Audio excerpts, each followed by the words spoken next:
5, 4, 3, 2.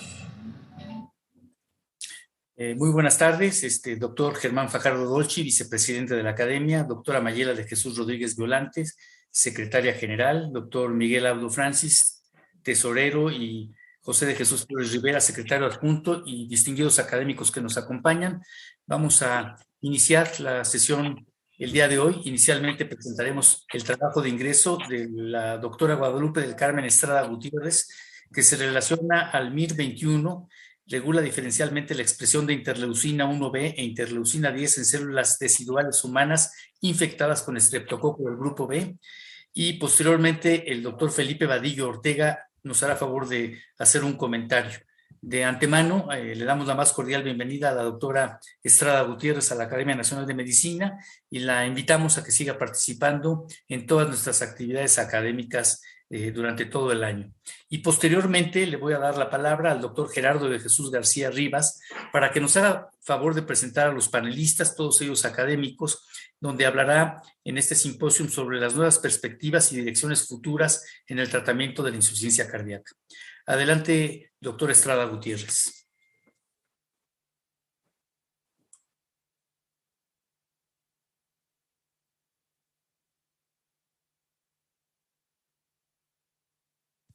Muchas gracias por la invitación para presentar este trabajo que representa pues, lo último que hemos hecho en nuestra línea de investigación que ya tiene casi 20 años en parto pretérmino e infección intrauterina. Bueno, como saben, el parto pretérmino pues, es aquel que se manifiesta antes de las 37 semanas de gestación y se presenta en alrededor del 12% de todos los nacimientos a nivel mundial y es la principal causa de morbimortalidad perinatal. Algo que es muy importante resaltar es que al menos el 40% de estos casos de parto pretérmino se asocian con infección intrauterina, la cual es debida principalmente a la infección ascendente, es decir, las bacterias proliferan en la vagina, suben, ganan acceso a la cavidad intrauterina a través del cérvix, colonizan, infectan la decidua, y en algunos casos hay incluso paso a la cavidad amniótica, ya sea con o sin ruptura de membranas, y también hay infección al feto en muchos de los casos. Una gran variedad de patógenos se ha asociado al parto pretérmino y a la ruptura prematura de membranas. En este caso, en nuestro trabajo, se centra en el estreptococo del grupo B, que es uno de estos que les menciono. Algo que me gustaría mucho resaltar es la posición estratégica de la decidua. ¿Qué pasa aquí? Las bacterias, al ascender hacia la cavidad intrauterina, la primera capa con la que se encuentran aquí es la decidua. En ella, bueno, la decidua está en contacto por un lado con el miometrio y por otro lado con el corion, que es la primera capa que está aquí protegiendo ya al feto. Y bueno, como podemos ver aquí en la decidua hay células de la respuesta inmune, hay macrófagos, células deciduales también, y bueno, esta comunicación hace que se produzcan citocinas que a su vez inducen toda una red proinflamatoria que también está mediada por prostaglandinas y por metaloproteasas de matriz extracelular.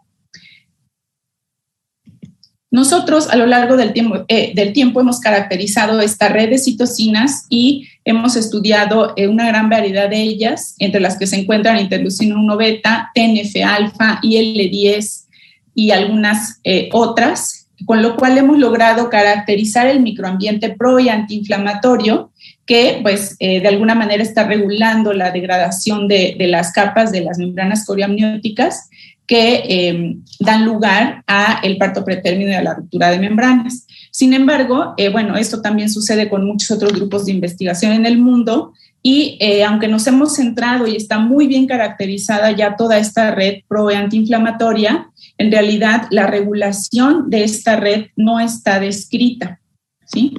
Entonces, tratando de explorar un poco más acerca de estos mecanismos de regulación, bueno, en el embarazo ya se ha descrito una gran variedad de mecanismos epigenéticos que pueden estar asociados a diversos padecimientos, entre los cuales destacan los microRNAs, que como saben pues son moléculas de RNA no codificantes, que están regulando la expresión génica a nivel post-transcripcional.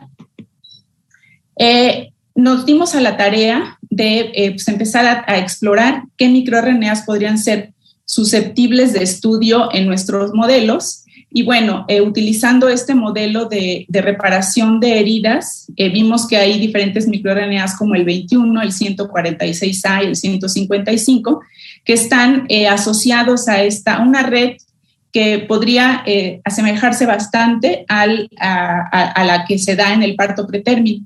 Entonces, bueno, decidimos empezar por explorar estos microRNAs, por lo cual pues el objetivo del estudio que les presento es estudiar el papel del MIR21 en la regulación de la respuesta inflamatoria en células deciduales infectadas in vitro con estreptococo del grupo B. Nuestro modelo es realmente muy sencillo, son membranas coriamnióticas sin trabajo de parto, sin infección, en las cuales a través de un raspado hacemos el aislamiento de células del estroma endometrial. Una vez que obtenemos estos cultivos, los diferenciamos a células deciduales estromales utilizando estradiol 36 nanomolar y progesterona 300 nanomolar por 16 días. Después, estas células se incuban con estreptococo del grupo B y bueno, hicimos PCR de tiempo real y ELISAs para ver IL-1 beta, IL-10 y MIR21. También para el análisis funcional de MIR21 hicimos una lipotransfección utilizando el Antagomir 21. Después incubamos otra vez con estreptococo del grupo B y repetimos todos los experimentos de tiempo real y ELISAs para IL-10, IL-10 y MIR21. Estos son nuestros resultados. Esta es solamente la parte de diferenciación celular, en donde demostramos que efectivamente estas son las células del estroma endometrial y si ustedes pueden ver aquí ya la caracterización morfológica, pues ya las células son muy diferentes, ya no tienen esta forma como de fibroblasto que tenían anteriormente y esto es por la acción del estradiol y la progesterona después de 16 días. También caracterizamos a nivel molecular utilizando la expresión y la cuantificación en el medio de cultivo de la proteína de unión al factor de crecimiento similar a la insulina, que es característica de la desidualización, al igual que la prolactina. Con esto podemos demostrar que el modelo que estamos utilizando está realmente desidualizado, que estas células están desidualizadas. Después, lo que hicimos fue cuantificar la expresión de IL-10 y IL-1 beta en nuestro modelo con estreptococo del grupo B, con lo cual pudimos ver que ambas citocinas se expresan cuando estas células se infectan con la bacteria, ambas citocinas se expresan. Sin embargo, cuando buscamos las citocinas en los medios de cultivo, pues resulta que solo encontramos IL-10, IL-1 beta no se encontró. Entonces, bueno, aquí fue donde empezamos a pensar que podría haber esta regulación a nivel de microRNAs. Entonces, explorando el MIR21 en este mismo modelo y utilizando el RNU48 como control, podemos ver aquí, también con esta RT-PCR punto final, podemos ver aquí cómo efectivamente el MIR21 está más expresado en estas células deciduales que fueron infectadas con estreptococo del grupo B. Entonces, bueno, estos ya son los resultados de los ensayos de transfección con el Antagomir. Y aquí podemos ver cómo, bueno, estas son las células no transfectadas, esta es la expresión de MIR21 y podemos ver cómo no cambia cuando se hace la transfección con el control de la transfección y con una secuencia random. Tampoco cambia. Sin embargo, cuando estimulamos las células con estreptococo del grupo B, podemos ver aquí cómo el MIR21 en las células no transfectadas pues está elevado y aquí se abatió la expresión de MIR21 cuando se utilizó el Antagomir, lo cual no sucedió en la secuencia random. Entonces, con esto, bueno, pudimos ver que efectivamente nuestro modelo pues sí funcionaba para apagar MIR21. Y cuando repetimos los ensayos de ELISAs, lo que encontramos es que IL-1 beta ya se expresaba en las células que tenían el antagonista de MIR21. Aquí se expresó y de manera muy interesante vimos que IL-10 dejó de encontrarse en los sobrenadantes. Entonces, pues con estos experimentos pudimos demostrar que el MIR21 efectivamente está interviniendo en la expresión de estas dos citocinas como modelos de citocina proinflamatoria y antiinflamatoria respectivamente. Y finalmente, bueno, propusimos un modelo hipotético que involucra muchos otros aspectos que obviamente no vimos en este trabajo, pero la parte central de esto es que del lado materno, pues en la decidua, cuando hay una infección ascendente por estreptococo del grupo B, el MIR21 puede actuar, aparentemente bloquear de manera directa IL-1 beta y muy posiblemente a través de la molécula PDCD4 puede estar estimulando la secreción de IL-10. Entonces, bueno, lo que nosotros pensamos es que MIR21 puede estar contribuyendo al mantenimiento del embarazo, favoreciendo una respuesta de tipo inflamatorio en los casos con infección. Y proponiéndolo pues como un interruptor clave para atenuar la respuesta inmune. Y bueno, las perspectivas del trabajo son estudiar más microRNAs para seguir entendiendo y comprendiendo cómo estos mecanismos epigenéticos regulan la respuesta contra la infección ascendente en el embarazo, que está relacionada con parto pretérmino y ruptura de membranas. Y bueno, el trabajo acaba de ser publicado este año en Reproductive Biology. Muchas gracias por su atención. Buenas tardes. Es un gusto enorme hacer el comentario al trabajo de ingreso a la Academia Nacional de Medicina de México de la doctora Guadalupe Estrada Gutiérrez. La doctora Estrada Gutiérrez trabaja en el Instituto Nacional de Perinatología Isidro Espinosa de los Reyes, en donde a lo largo de los años ha desarrollado una línea de investigación relacionada con distintas patologías del embarazo humano. Este trabajo de ingreso aborda un mecanismo de regulación que permite entender cómo, a pesar de hacer contacto con microorganismos patógenos, los tejidos reproductivos durante el embarazo, se puede mantener el curso del mismo. Esto implica la existencia de mecanismos que regulan y modulan la respuesta inflamatoria en forma local y que permiten mantener el progreso del embarazo a pesar de la existencia de contacto con microorganismos. Este es un área que ha sido todavía poco estudiada, en especial en lo que respecta a la modulación por moduladores epigenéticos, como es el caso de los microRNAs. El interés de la doctora partió de una observación en la que, al estimular células desigualizadas in vitro,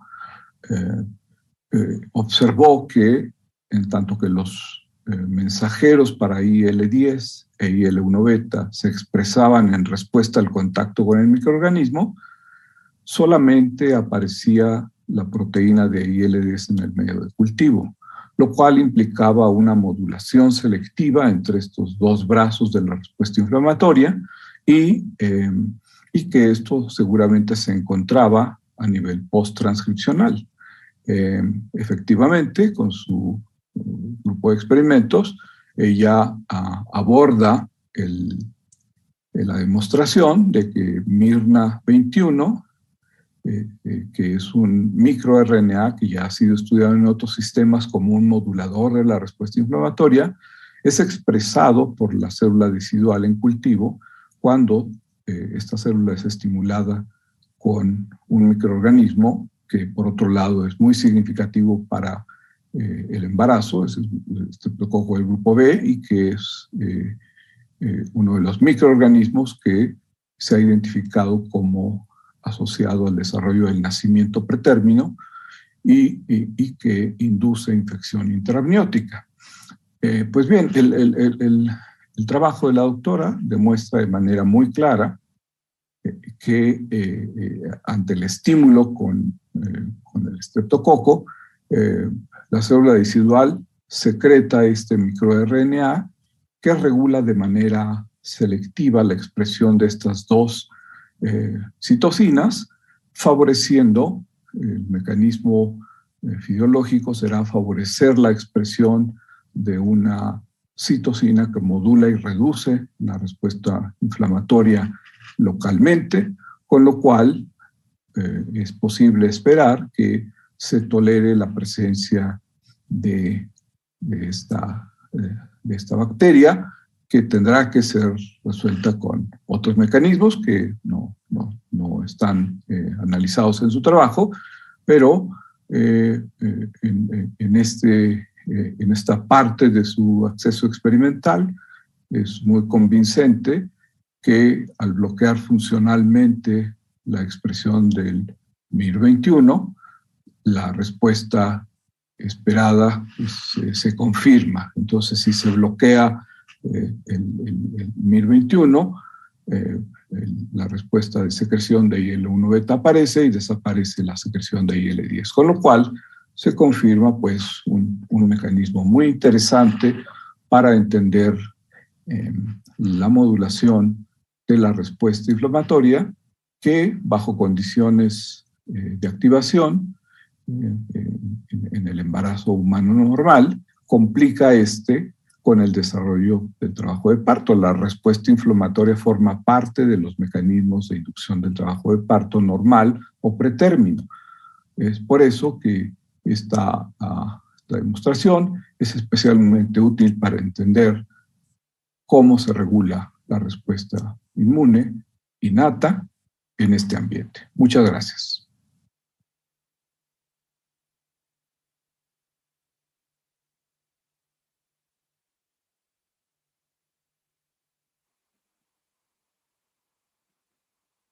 Muy buenas tardes, saludos cordiales, miembros de la mesa directiva, colegas miembros de la Academia Nacional de Medicina de México y público general que nos acompaña esta tarde. Me siento muy honrado de poder coordinar esta sesión que lleva por título, se intitula Nuevas perspectivas y direcciones futuras en el tratamiento de insuficiencia cardíaca. Seremos 5 ponentes y venimos a estar representados por investigadores distinguidos de investigación básica, de investigación clínica y translacional, todos miembros de la academia y de diferentes instituciones como la Universidad Nacional Autónoma de México, el Instituto Nacional de Cardiología Ignacio Chávez y TecSalud, parte del Sistema Tecnológico de Monterrey. Vamos a iniciar con la primera presentación por parte del doctor Guillermo Torreamione, intitulada Inmunidad e inflamación en insuficiencia cardíaca. Muchas gracias, Gerardo. Voy a compartir pantalla ahorita en un minutito. Quiero de antemano agradecer a la academia y darle un gran saludo a todos los colegas de la academia y particularmente al doctor Rubén Argüero, que lo acabo de ver, pero esta plática me recordará una ocasión que lo visité hace muchos años. Estaba yo apenas iniciando mi carrera en falla cardíaca y pues yo con mucha admiración seguí su carrera y creo que en alguna vez en su oficina platicamos un poquito del tema de inflamación. Y pues bien, como vimos el trabajo de la doctora Estrada ahorita, inflamación es un tema importantísimo, no solamente en enfermedades infecciosas, en COVID, en embarazo, obviamente en falla cardíaca. Recientemente vi yo también ahora una publicación que estaba ligando el factor de necrosis tumoral con Alzheimer. Entonces, inflamación es parte intrínseca de una respuesta biológica a muchos factores y de esa forma es un contribuyente tanto como protección, pero también en su exceso como posible mediador de enfermedad. Y creo que eso es parte de lo que vamos a tratar en forma colectiva, platicar con ustedes hoy, compartirles un poco nuestra experiencia. Entonces, me permito compartir pantalla y directamente voy a hablar de un tema pues el cual yo he particularmente trabajado junto con mi grupo ahora en México y anteriormente en Estados Unidos por muchos años, pero les digo también de antemano que ha sido un poco mi frustración de ver que esta área no se ha desarrollado importantemente en México. Y aún en México, enfermedades cardiovasculares siguen siendo la causa número 1 de muerte. Y en el enfoque específico falla cardíaca, poco hemos hecho desde el punto de vista de salud pública y de país para tratar de afrontarlo de una forma directa. Y en esta primera diapositiva les pongo en perspectiva datos que son antiguos, pero me van a ayudar para poner en contexto parte de mi mensaje inicial. Y es el siguiente, miren. Estas son las curvas de mortalidad en diferentes estudios clínicos de más de 15 años que mostraron el beneficio de los inhibidores de la ECA. Pero fíjense, en Consensus 1 eran pacientes agudamente enfermos con disfunción ventricular importante, en donde su mortalidad alcanzaba prácticamente el 50% en los primeros 6 meses. Y luego nos vamos al otro extremo, los estudios de SOLV, que ya son estudios de más de 15 años, que mostraron también el beneficio de inhibidores de la ECA en un grupo de pacientes con síntomas en SOLV Treatment y sin síntomas en SOLV Prevention. Y aquí quiero hacer énfasis de 2 temas importantes. Primero, los inhibidores de la ECA como mediadores, como bloqueadores de esta respuesta neurohormonal, fueron los primeros que mostraron un impacto importante en mortalidad. Posteriormente siguió el uso de los beta bloqueadores. Pero aquí, como segundo punto de esta diapositiva, quiero recalcarles la importancia de entender el mecanismo neurohormonal y la diferencia que existe en simplemente ver el corazón como una bomba. La fracción ventricular o la fracción de expulsión en SOLV Treatment y en SOLV Prevention fue de menos, la diferencia fue de menos de 3 o 4 puntos de función ventricular, 24 versus 27% de fracción de expulsión. Pero la presencia de síntomas en SOLV Treatment duplicó la mortalidad, de 18 casi a 36% de mortalidad. Entonces, la mortalidad en un paciente de falla cardíaca no es solamente predecible por la disfunción ventricular, sino los síntomas. Y yo digo, los síntomas es el resultado de estos mecanismos compensatorios neurohormonales y en la capacidad de adaptarse a esa carga neurohormonal en disnea, en regulación hemodinámica. Entonces, son puntos muy importantes porque es ahí donde creo yo que la inflamación va a jugar un papel muy importante. Hoy, a 15 años después de la estrategia farmacológica inicial de inhibidores del sistema de renina-angiotensina, de beta bloqueadores y de los mineralocorticoides, se ha sumado los inhibidores de la SGLT2 como un armamentario importante.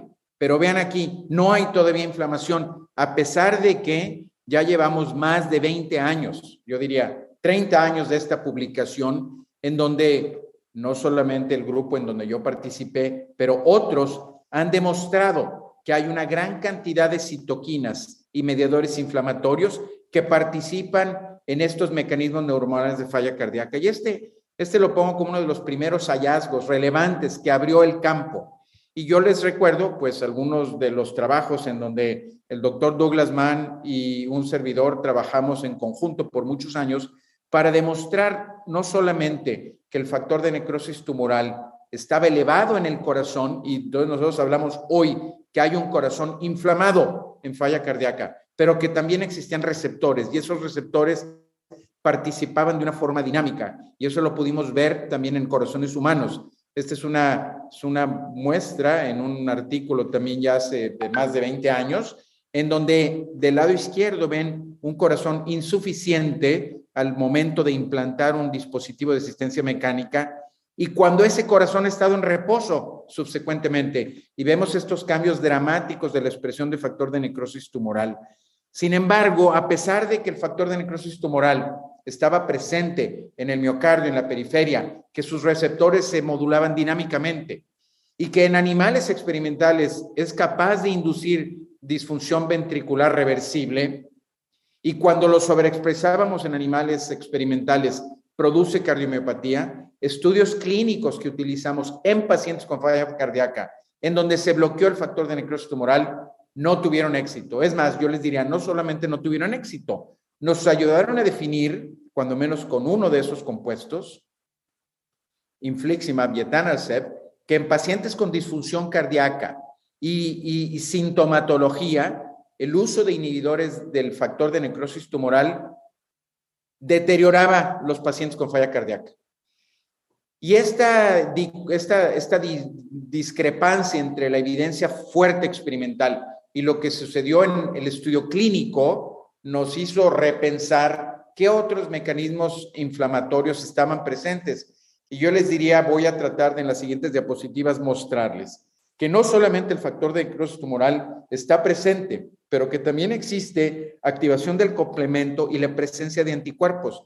Y esta es una fotomicrografía de un corazón en falla cardíaca, en donde está teñida en el panel A con la presencia de de un anticuerpo que mide el factor de complemento, una unidad del factor de complemento, y en la figura B con la presencia de un marcador para la presencia de anticuerpos. Y en el panel C estamos viendo una superimposición de ambas fotografías, en donde vemos en el recuadro que ustedes ven ahí y magnificado en el panel D, que hay una coexpresión del factor activado del complemento y de anticuerpos que están presentes en un corazón insuficiente.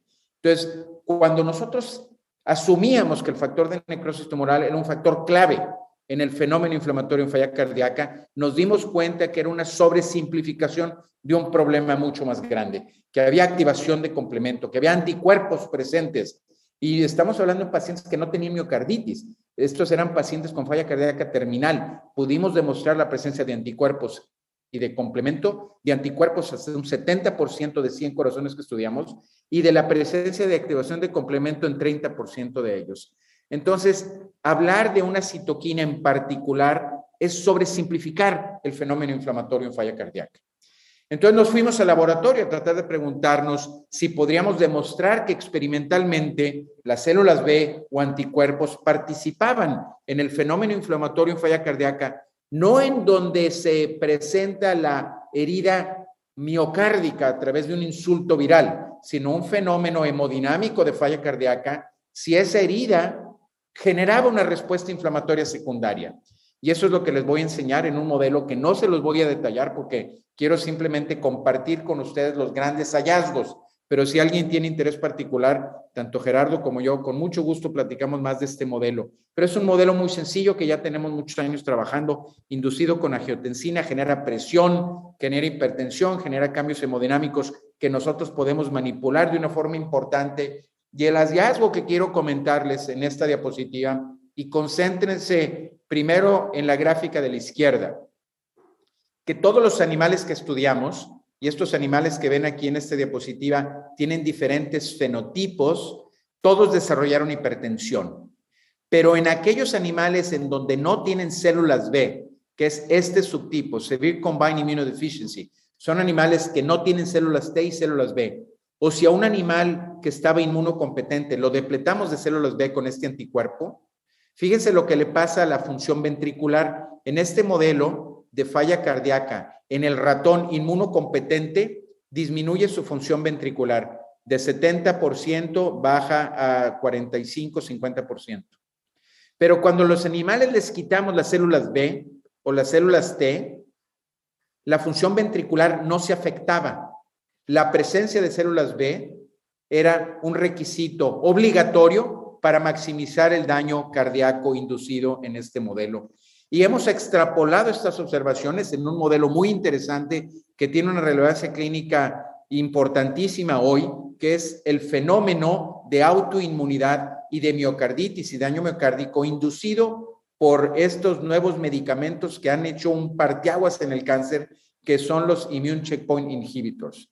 Nosotros podemos reproducir en un modelo animal el daño cardíaco y reproducir un daño miocárdico importante con el uso de estos inhibidores que bloquean estos checkpoints del sistema inmunorregulador, que tienen un efecto importantísimo en el cáncer, pero en un corazón enfermo aumentan esta respuesta inflamatoria y generan un fenómeno inflamatorio muy importante demostrado en esta diapositiva, en donde el uso de estos immune checkpoint inhibitors causa una mortalidad muy importante en este modelo animal. Fíjense, en estas curvas de Kaplan-Meier en el modelo animal, cuando damos una dosis y 2 dosis de estos immune checkpoint inhibitors, creamos una mortalidad muy importante en estos animales que tenían falla cardíaca, pero no fallecen. La adición de estos anticuerpos monoclonales que bloquean estos puntos reguladores del sistema inmunológico, que utilizamos clínicamente para tratar melanoma, cáncer de pulmón, cáncer de riñón, que generan una sobrevida importantísima, generan un fenómeno de autoinmunidad. Y aquí claramente lo hemos estudiado en este modelo animal, en donde fomentan y magnifican este daño miocárdico importante. En una forma histológica les puedo decir que en estos animales que tienen alta mortalidad, que esta respuesta autoinmune está caracterizada por infiltrados de células CD8, animales control. En animal de falla cardíaca hay pocos infiltrados, pero cuando aparte les añadimos estos bloqueadores de estos puntos reguladores del sistema inmunológico, tenemos un infiltrado muy importante en esta microfotografía. Estos infiltrados los podemos cuantificar y vemos que en animales controles no hay infiltrados celulares. En un animal que desarrolla falla cardíaca tampoco lo vemos, pero en aquellos en donde le añadimos estos bloqueadores del immune checkpoint inhibitor, anticuerpos similares a los que se usan en el humano, tenemos una respuesta inflamatoria miocárdica muy, muy importante. ¿Cómo lo vamos a bloquear? Hace unas semanas platiqué yo también con ustedes en el grupo de la academia en otro contexto, en COVID, y les platiqué un poco de esta molécula que estamos estudiando en TechSalud en colaboración con una compañía canadiense que es un derivado del cannabis, que es el cannabinodiol, y nosotros no hemos desarrollado el cannabinodiol o no hemos sido los que han documentado que tiene un efecto importante en miocarditis o en otros modelos. Ya existe una línea de investigación de otros investigadores que se las comparto aquí, en donde se ha demostrado que el uso de CBD en modelos de isquemia y arritmia tiene un efecto importante. En el modelo de cardiopatía inducido por doxorubicina también, y también en el modelo de cardiopatía diabética. Y CBD, ¿qué es lo que hace en todos estos modelos? Nuestra propuesta es que tiene un efecto antiinflamatorio importante, y el grupo nuestro, incluyendo a Gerardo que está aquí conmigo, lo hemos estudiado de una forma bastante extensa, les diría yo, y les voy a compartir algunas de estas observaciones. Primero, en células humanas, cuando las activamos con Forbolester o lipopolisacárido, podemos bloquear la respuesta inflamatoria de linfocitos y monocitos, como ven en esta diapositiva.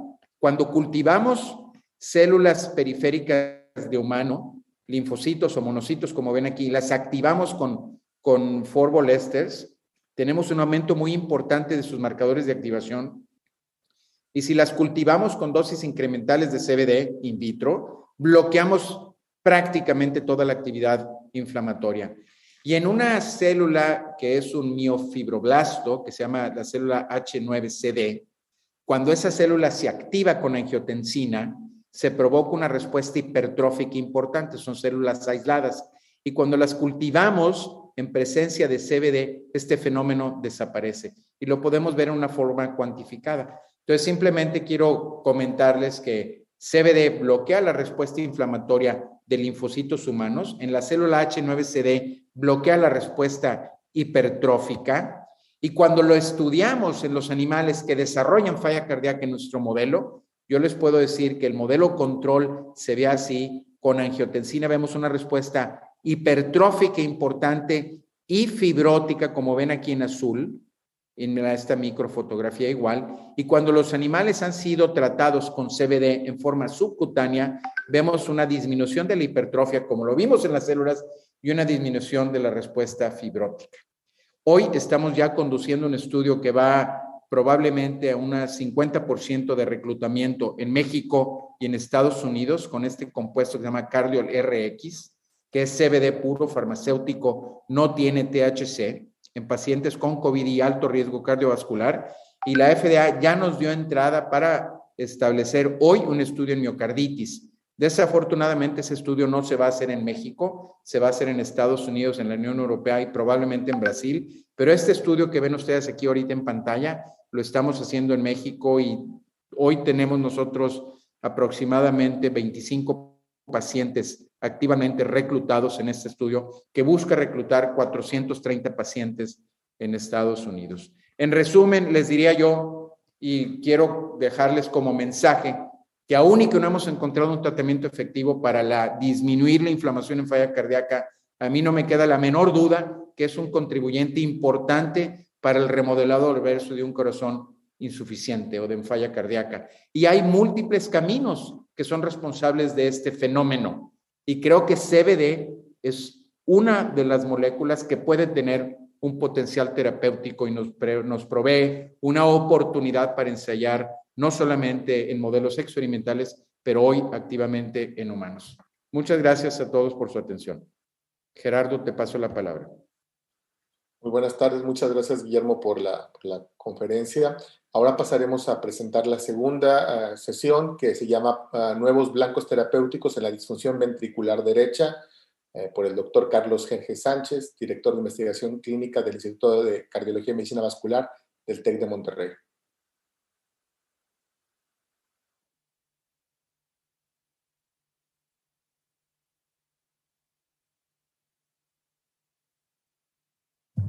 Muy buenas tardes, soy el doctor Carlos G. Sánchez del Instituto de Cardiología y Medicina Vascular del TEC Salud y de la Escuela de Medicina y Ciencias de la Salud del Tecnológico de Monterrey. Y es para mí un honor estar en esta reunión de la Academia Nacional de Medicina, en donde se toca uno de los temas más importantes en las enfermedades cardiovasculares, que es la insuficiencia cardíaca. Nosotros pondremos a consideración de ustedes algunos posibles blancos moleculares terapéuticos para mejorar la función del ventrículo derecho a través de mejorar la fuerza energética del cardiomiocito. Analizaré con ustedes dos estudios experimentales realizados en el laboratorio que conduce el doctor Gerardo García.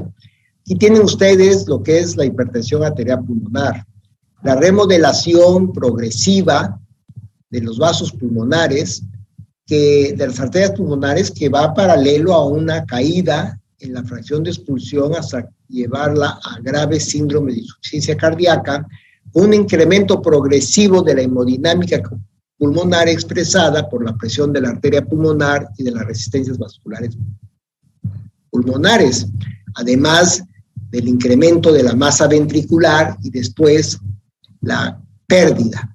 El ventrículo derecho, recordar que es una cámara de baja presión con paredes delgadas, de una forma triangular y tiene una rápida respuesta estructural a las sobrecargas de presión. La hipertrofia del ventrículo derecho va a generar una preservación del acoplamiento de la arteria pulmonar con el ventrículo derecho, disminuye la pared de la tensión de la pared, incrementa la fuerza generadora de capacidad de los cardiomiocitos y vamos a tener dos estadios de remodelación, temprano, adaptativo, tardío, de mala adaptación. Uno de los puntos importantes en la hipertensión pulmonar es que tenemos 9 medicamentos que generan sobrevidas importantes con buena calidad de vida en la mayoría de los pacientes por 4 vías. Sin embargo, al momento actual no hay ningún medicamento que trate de mejorar la función del ventrículo derecho o bien reducir la inflamación. Pondré a consideración de ustedes el programa clínico y experimental de investigación en hipertensión arterial pulmonar del Grupo de Investigación y Enfoque Estratégico de Enfermedad Cardiovascular y Metabolómica del Instituto de Cardiología y Medicina Vascular, que es conducido por el doctor Gerardo García. En este programa, como ustedes pueden ver, tenemos investigación clínica y tenemos investigación experimental. La experimentación clínica o la investigación clínica incluye biomarcadores, genética, células endoteliales, inflamación y resonancia magnética cardíaca. En el lado experimental, basado en un modelo de monocrotalina, en donde se ha estudiado cannabidiol y 2 modelos de insuficiencia cardíaca. También tenemos en el escenario clínico un estudio de fase 2-3 para evaluar el efecto de Cardiol-Rex, que es un derivado sintético del cannabidiol, en COVID-19 con factores de riesgo y enfermedad cardiovascular. Y tenemos estrategias para generar metaanálisis con publicaciones sobre inhibidores checkpoints en tromboembolia pulmonar, hipertensión arterial pulmonar y resonancia magnética cardíaca. Hoy voy a poner a consideración de ustedes el modelo de resveratrol, en donde se demuestra cómo esta molécula reduce la fibrosis del ventrículo derecho, las alteraciones del calcio y la falla energética a través de la estimulación de la sirtuina 3. Este es el primer modelo, es un modelo realizado con monocrotalina, en donde se analizó macroscópica y microscópicamente la evaluación de la dosis oral de resveratrol en un grupo con hipertensión pulmonar, como grupo de estudio, y tuvimos como controles un grupo solamente con hipertensión arterial pulmonar y otro sin hipertensión arterial pulmonar. Vimos que el resveratrol realmente tiene un efecto limitado sobre la remodelación de las arterias pulmonares, y aunque hay una disminución de la media, como ustedes lo pueden observar, en relación a la hipertrofia de las arterias, esta no fue tan significativa, y también no encontramos una disminución en la sobrecarga del ventrículo derecho. Aquí, en mayor exposición, pueden ver ustedes el modelo de las arterias pulmonares con hipertensión pulmonar, el grupo control, y cuando se agrega resveratrol hay una reducción, no la que uno quisiera, pero sí una reducción desde mi punto de vista significativo. Uno de los aspectos importantes fue que resveratrol no logró una remodelación importante de las arterias pulmonares, pero por lo menos sí se observa una disminución o se inhibe la progresión de la fibrosis en el ventrículo derecho. Vean ustedes, esto es la hipertensión arterial pulmonar con cambios de fibrosis y como hay una mejoría notable. Y lo mismo se observa en relación a los cardiomiocitos, en donde hay un cambio muy sustancial en estas áreas cuando se agrega resveratrol. También los hallazgos en alguna forma indirectamente sugieren que hay una disminución en la disminución de la presión de la arteria pulmonar y que tenemos obviamente una modulación de los mecanismos moleculares mediados por la modulación del factor de crecimiento diferenciado y su efecto sobre las capas medias vasculares, y que esto puede estar asociado a cambios en la presión. También identificamos en este modelo de hipertensión arterial pulmonar alteraciones de la función del ventrículo derecho e hipertrofia del cardiomiocito, y no encontramos cambios en la contracción por ecocardiograma en el ventrículo izquierdo. La conclusión es muy clara. El efecto de resveratrol en el ventrículo derecho, en este modelo con monocrotalina muy elegante, muy bien realizado por el grupo del doctor Gerardo García, retardó la progresión de los hallazgos asociados con la insuficiencia cardíaca y limitó el efecto positivo sobre la arquitectura, con efecto positivo sobre la arquitectura limitado. El uso de resveratrol podría considerarse como un objetivo terapéutico futuro, especialmente cuando tenemos retos para el diagnóstico y tratamiento, y la terapia actual está limitada solamente a vías para mejorar la presión de arteria pulmonar.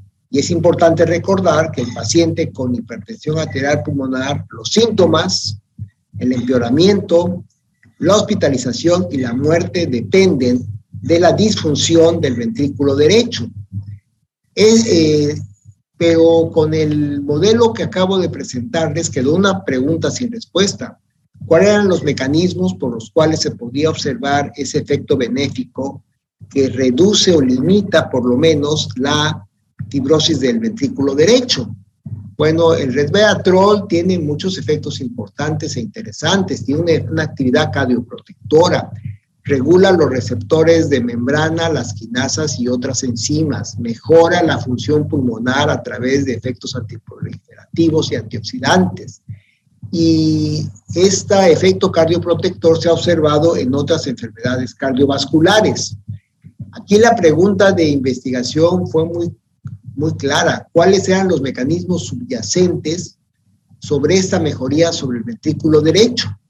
En este estudio se evaluó la modulación de la cinturina 3 por el resveratrol en este modelo de monocrotalina y encontramos cómo la función del miocito se evaluó por microscopía confocal, así como la contractilidad celular, la señalización de calcio y el potencial de membrana mitocondrial. La energía celular se evaluó por respirometría de alta resolución y Western blot. La inmunoprecipitación se evaluó por modificadores post-translacionales. Y es importante recordar que la apertura del poro de la permeabilidad transicional de la mitocondria, la apertura, disminuye el potencial de membrana mitocondrial.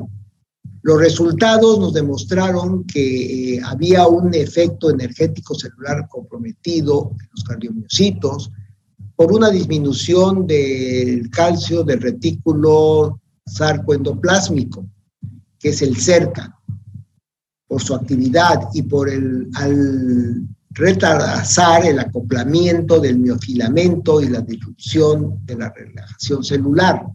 El resveratrol parcialmente protege la integridad mitocondrial por la desacetilización de la ciclosilina D, que es un componente crítico de la apertura del poro de permeabilidad mitocondrial de transición. Incrementa la expresión de citulina T3 y esta actividad previene la apertura del poro de transición de la permeabilidad mitocondrial. La conclusión de este estudio es que por primera vez se demuestra que el desarrollo de la hipertensión arterial pulmonar puede causar un desajuste en el acoplamiento energético de la contracción de excitación, comprometiendo las funciones mitocondriales y alterando la síntesis de ATP en la deficiencia de la relajación celular y en la disrupción de la contracción celular. El resveratrol protege la integridad mitocondrial disminuyendo la desacetilización de la ciclosilina D, incrementando la expresión del CYP3. Esto va a mantener la energía celular preservada y preserva el acoplamiento energético de la excitación-contracción, asegurando un apropiado funcionamiento del cardiomiocito. Para finalizar, pongo a consideración de ustedes que la disfunción del ventrículo derecho es el marcador de los marcadores de riesgo. La gravedad, empeoramiento y mortalidad dependen de la disfunción del ventrículo derecho de los pacientes con hipertensión pulmonar. No hay tratamiento para la función del ventrículo derecho ni para la inflamación en este escenario. Y el resveratrol observamos cómo disminuye la fibrosis del ventrículo derecho y hoy sabemos que protege la integridad mitocondrial a través de todos estos mecanismos básicamente dirigidos por la citulina 3, por su actividad, previniendo la apertura del poro de transición de la permeabilidad mitocondrial y preservándola.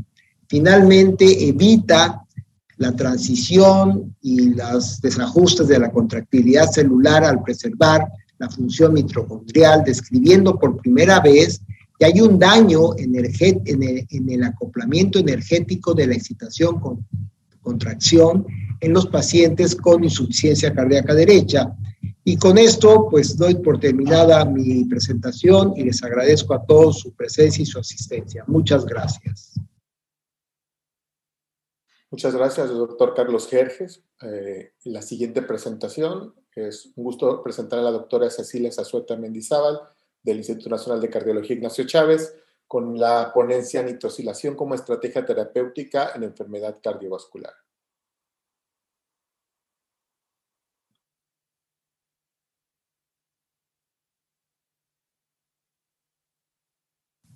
Buenas tardes. Agradezco al doctor García Rivas y al Presidium de la Academia Nacional de Medicina por su invitación a participar en este simposio. Les presentaré algunos datos generados en el laboratorio en ensayos preclínicos que estuvieron dirigidos a investigar la relevancia del proceso dependiente de óxido nítrico conocido como S-nitrosilación para disminuir el daño producido por infarto agudo al miocardio y reperfusión que puede llevar al desarrollo de falla cardíaca. En la mayoría de los casos, la falla cardíaca es una condición que persiste durante mucho tiempo y para la cual no hay cura. Con el tratamiento adecuado, los síntomas se pueden mantener bajo control, también durante un periodo largo. La falla cardíaca, como ustedes pueden ver aquí, tiene diferentes orígenes, un origen isquémico, no isquémico o la mezcla de ambos. Yo voy a hacer énfasis en el origen isquémico de esta patología, ya que durante el infarto agudo al miocardio, que es seguido por la reperfusión, se producen estos eventos que aquí comento, que es el miocardio atontado, el miocardio hibernante, la microembolización coronaria y el posterior remodelaje postinfarto, que pueden llevar al desarrollo de falla cardíaca. Esto quiere decir que se pierde masa de músculo cardíaca necesaria para mantener la función contráctil del órgano y cubrir la demanda del metabolismo celular. Existen diferentes terapias experimentales y también ya algunas establecidas para contender contra el daño por isquemia y reperfusión y también para tratar la falla cardíaca. Destacan aquellas drogas que activan la vasodilatación, ya que la disminución en la biodisponibilidad del óxido nítrico es uno de los factores más importantes que están relacionadas con la falla cardíaca. Estas drogas que activan la vasodilatación activan la señalización de óxido nítrico GMP cíclico, les pongo como ejemplo a la hidralazina, pero también hay otros fármacos que son activadores de las guanilatosclasas o inhibidores de la fosfodiesterasa y también participan de manera importante donadores de óxido nítrico. No son estas las únicas intervenciones, también tenemos no farmacológicas, drogas establecidas que ya se utilizan contra el daño cardiovascular, como las que aquí menciono. También se está haciendo cada vez más frecuente el uso de antioxidantes y recientemente se están diseñando drogas que están dirigidas a preservar la función mitocondrial. Como les comentaba, el óxido nítrico puede actuar a través de dos vías, una vía dependiente de GMP cíclico y una vía independiente de este nucleótido. Todos sabemos que el óxido nítrico es sintetizado por la sintasa de óxido nítrico a partir de L-arginina y una vez que se produce este gas es transportado se transporta a través de las membranas y se une y activa las guanilatosclasas que van a producir un aumento en el GMP cíclico. Este GMP cíclico va a activar a la sinasa dependiente de PKG que tiene blancos muy específicos que van a provocar el aumento en la vasodilatación, disminución en la agregación plaquetaria y disminución de la inflamación vascular, con el consecuente mejoramiento de la función cardíaca. El ciclo de producción de GMP cíclico se modula por fosfodiesterasas que hidrolizan a la PKG, de manera que se produce ahora GMP y se establece un ciclo de homeostasis en esta vía que depende del GMP cíclico. Como ustedes pueden ver, también el óxido nítrico puede actuar biológicamente mediante otros mecanismos. Uno es el de la S-nitrosilación, en donde el óxido nítrico se une directamente a un residuo de cisteína que modifica la actividad de la proteína blanco.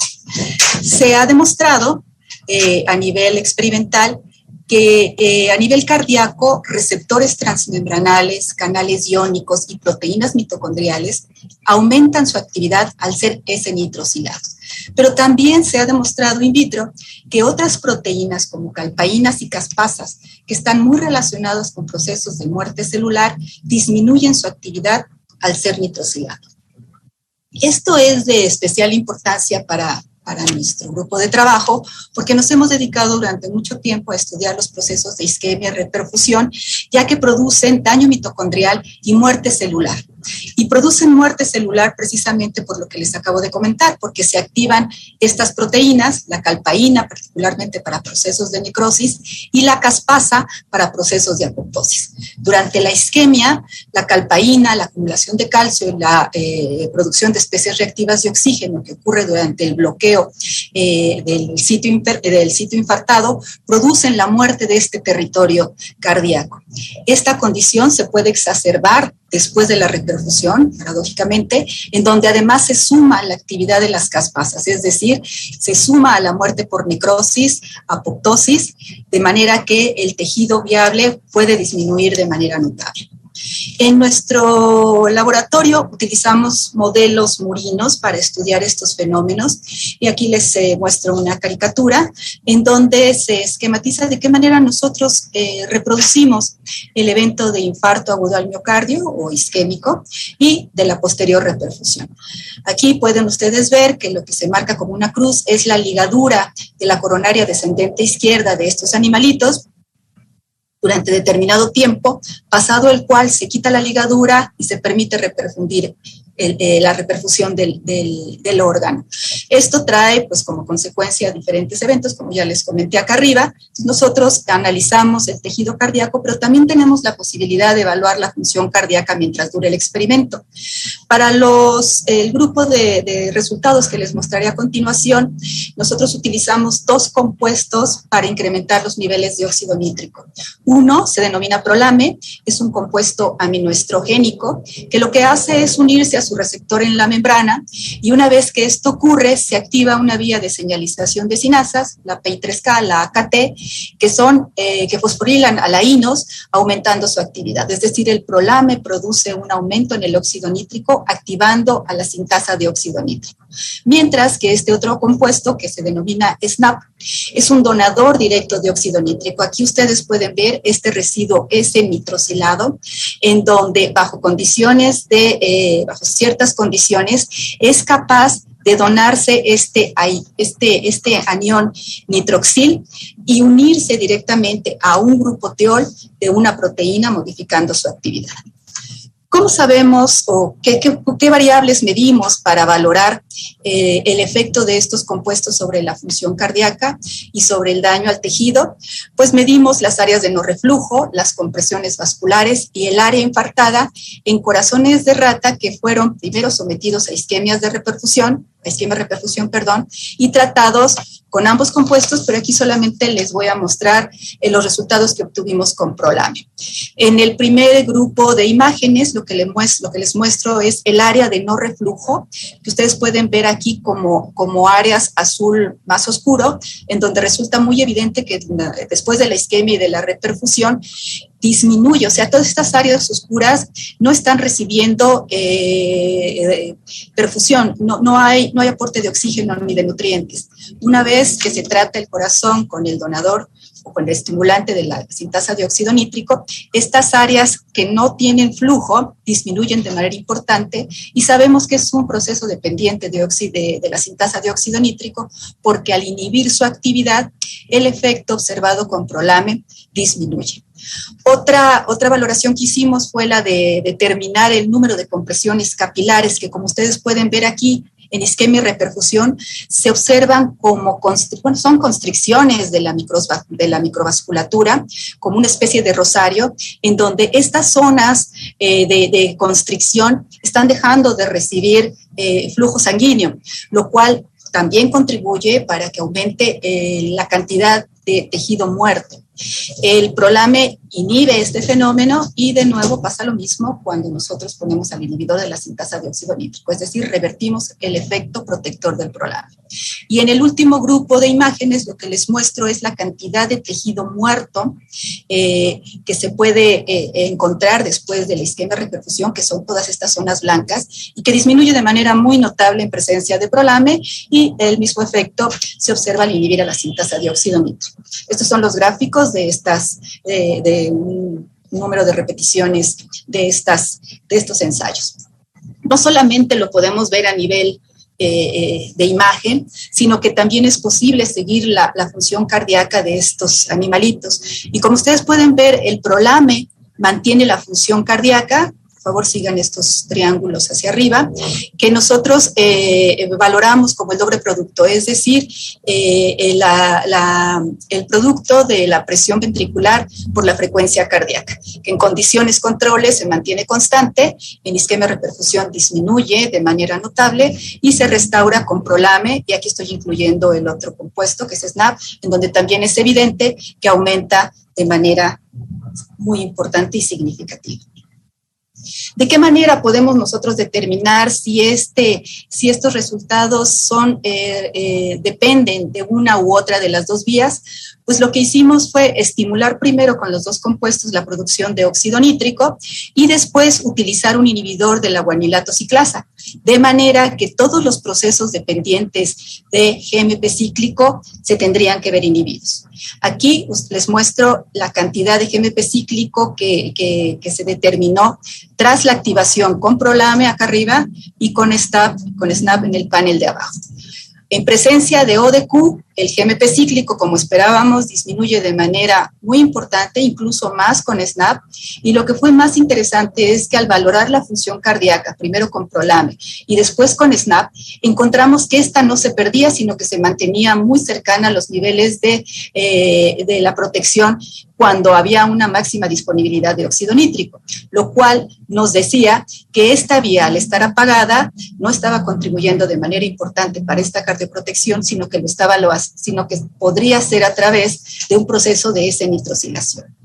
Para relacionar este efecto con las proteínas que les comenté en un principio que están relacionadas con procesos de muerte celular, pues medimos de qué manera estaban afectados estos fenómenos.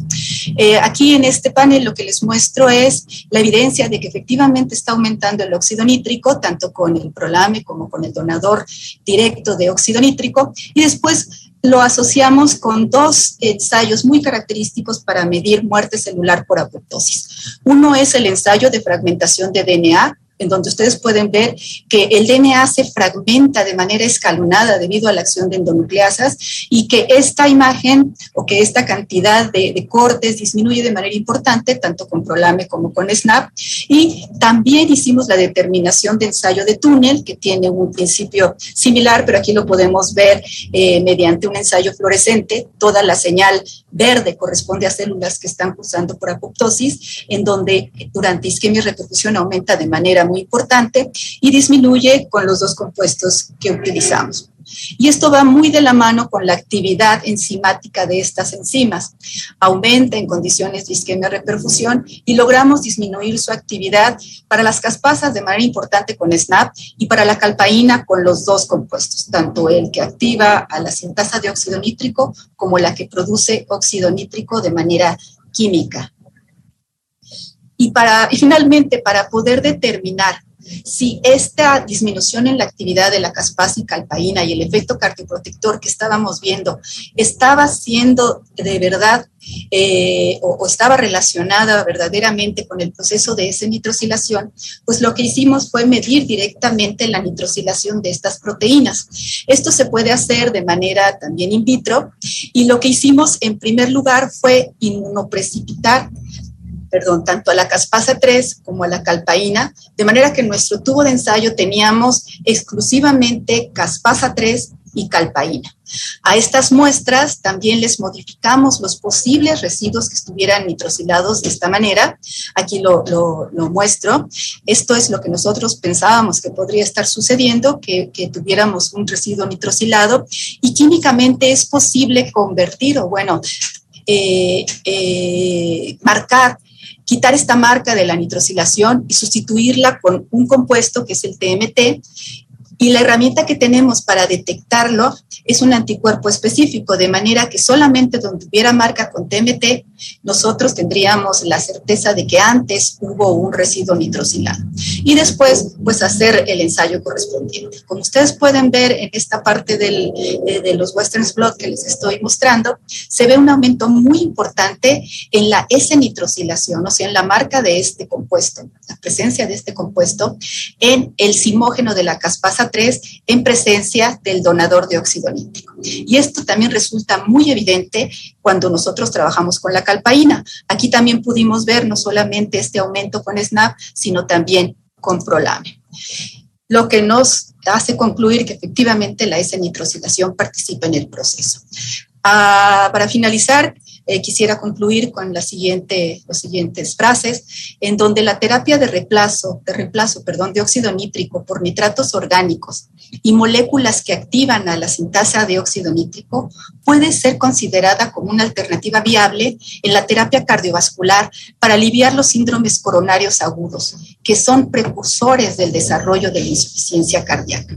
Y además, los estudios preclínicos que hicimos aquí en este laboratorio, pero que también se han hecho por otros grupos de investigación, sugieren que la vía dependiente de GMP cíclico no solamente es la vía preponderante, sino que también puede serlo la vía de esa nitrosilación de proteínas. Quisiera terminar sin agradecer a quienes participaron en este proyecto, tanto del Instituto Nacional de Cardiología como del Centro Médico Nacional, y agradecer al CONACYT por dar apoyo para la realización del mismo. Muchísimas gracias. Muchas gracias, doctora Zazueta, por su presentación. La siguiente ponencia corresponde al doctor Ángel Saraín, de la Facultad de Medicina de la UNAM, con el trabajo Señalización de calcio en la génesis de disfunción ventricular. Buenas tardes a todos. Quiero agradecer primero que nada al doctor Gerardo García por haberme invitado a dar esta plática en el simposio, y también a todos los integrantes de la mesa directiva de la academia. Me voy a permitir compartir mi pantalla.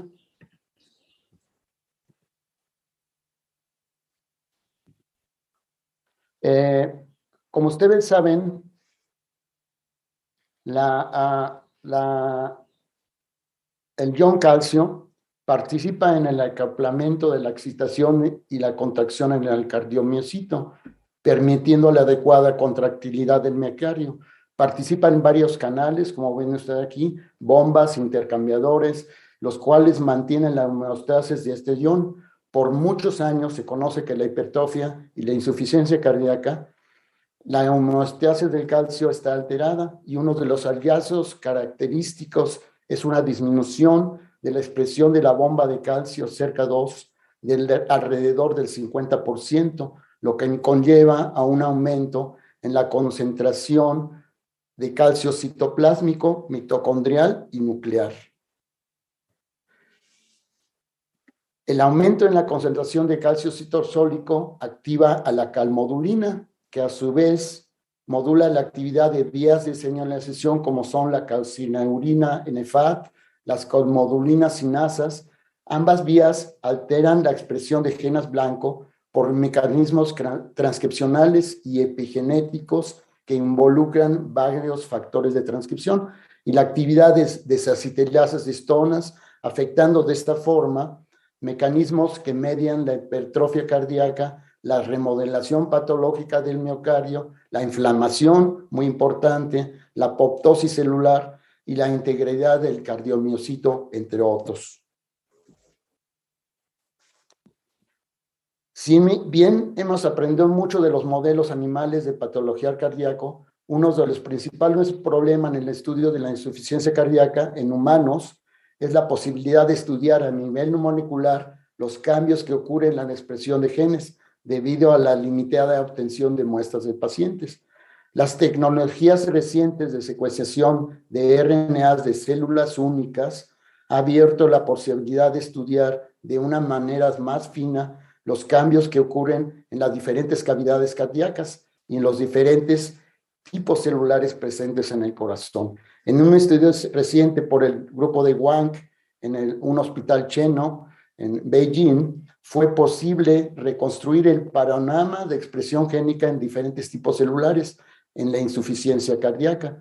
Nosotros, en este trabajo, usando las bases de datos de este estudio, hemos analizado los cambios de la expresión de 1.670 genes de señalización de calcio en la insuficiencia cardíaca dilatada y de origen coronario o isquémica. Y también los cambios en expresión observados después del tratamiento de los pacientes con cardiomiopatía dilatada y con cardiomiopatía isquémica, ¿sí? Y en particular, en pacientes que tenían cardiomiopatía dilatada y que fueron tratados con un dispositivo de asistencia ventricular izquierda.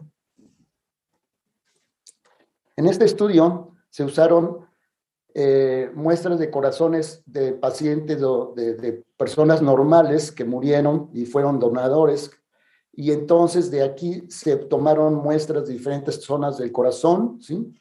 La mayoría hombres. También se usaron 4 pacientes con falla cardíaca dilatada y 2 con falla cardíaca de origen coronario, ¿sí? Estas células se pueden aislar de tal forma que al final tenemos células únicas que podemos secuenciar de forma individual y después usando análisis bioinformáticos que consiste en aplicar varias herramientas en código R, se pueden, y esto lo hizo un postdoc en mi laboratorio, Andrés Hernández, que sabe mucho de esto, ¿sí? Se pueden separar los grupos de células que componen al corazón. Como vemos aquí, hay diferentes tipos celulares, como son los cardiomiocitos, los fibroblastos, las células endoteliales, los macrófagas, las células de músculo liso. Y aquí vemos que usando marcadores específicos para cada uno de estos tipos celulares, se pueden identificar las poblaciones. Y también, lo que es más, nosotros podemos separar, podemos observar la expresión de diferentes genes, ¿sí? Y separar también la población de cardiomiocitos y fragmentarla todavía más por tipos celulares y también por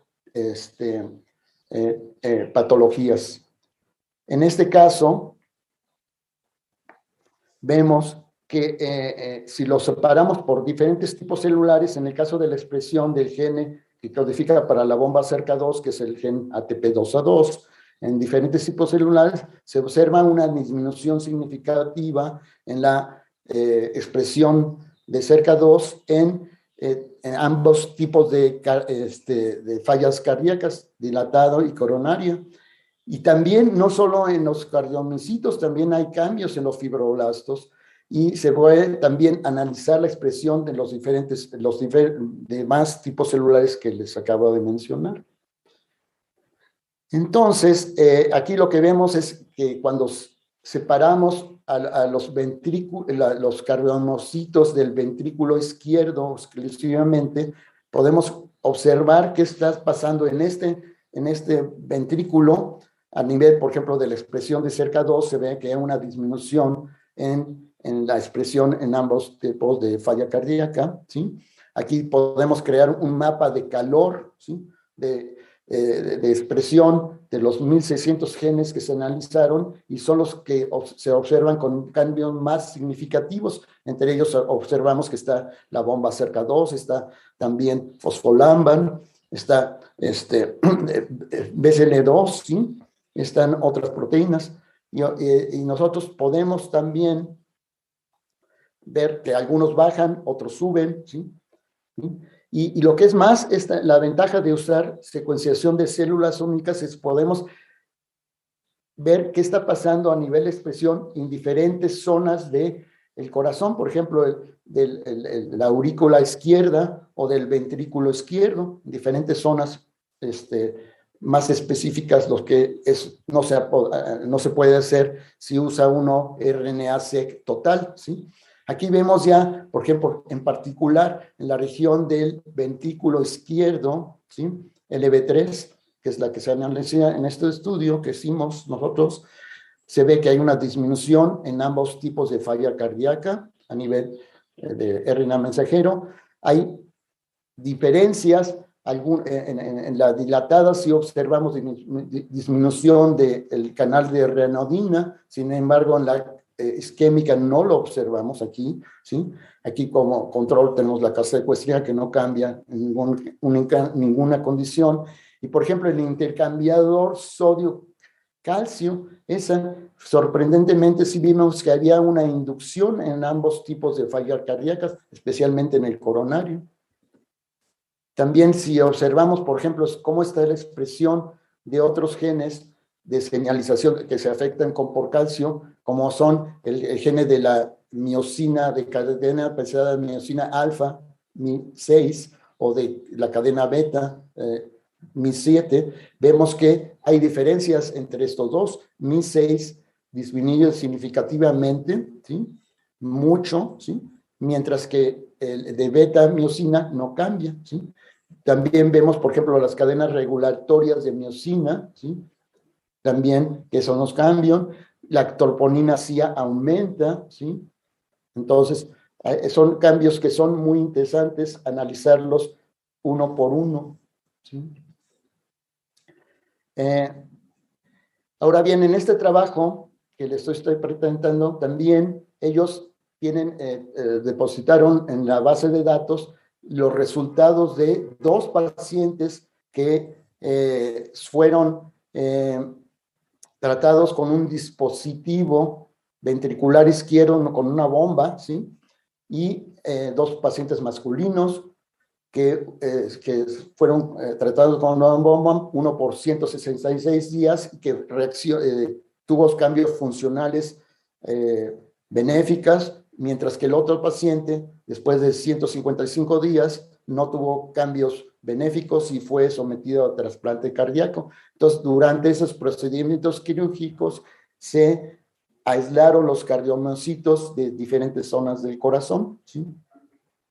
Y los resultados de nuestro análisis es que sí, en efecto, hay una disminución en la bomba de calcio cerca 2, ATP2A2, en la cardiomiopatía dilatada que tenían estos pacientes antes de recibir la bomba, ¿sí? Y después de los 166 días o 155 al final del tratamiento, se ve que la bomba de calcio no se recupera por ese tratamiento, ¿sí? ¿Sí? Aquí también vemos, por ejemplo, que el intercambiador sodio-calcio se observa una elevación no muy significativa, sí, pero hay una tendencia a elevarse del intercambiador que se normaliza con el dispositivo de ventricular izquierdo, ¿sí? En el caso de la miosina de cadena paseada alfa, se ve que hay una disminución, como ya se sabía, y que esta disminución se corrige con el dispositivo, ¿sí? Igual que la disminución que se observa en la cadena, las cadenas ligeras de miosina, ¿sí? Se recupera esta disminución, ¿sí? Inclusive aumenta, ¿sí? También nos interesó saber qué está pasando con la expresión de las proteínas que intervienen en las vías de señalización por calcio. Y aquí vemos, por ejemplo, que la calmodulina sinasa 2D, ¿sí? Está aumentada en esa patología y que su expresión se recupera después del tratamiento con esta bomba, ¿sí? También hay una elevación significativa de calmodulina sinasa 2B, ¿sí? Y otros factores de transcripción que se llama CAMTA, que está disminuido en la cardiomiopatía dilatada y se recupera después del tratamiento. A nivel de otros factores de transcripción que son blancos al final de las cascadas de señalización, que es como se ve aquí, MEF2C, MEF2A, estos se encuentran elevados en la cardiomiopatía dilatada y se recupera después del tratamiento con la bomba que se instaló. Igual otros factores de transcripción de cardíacos, estos no cambiaron tan significativamente.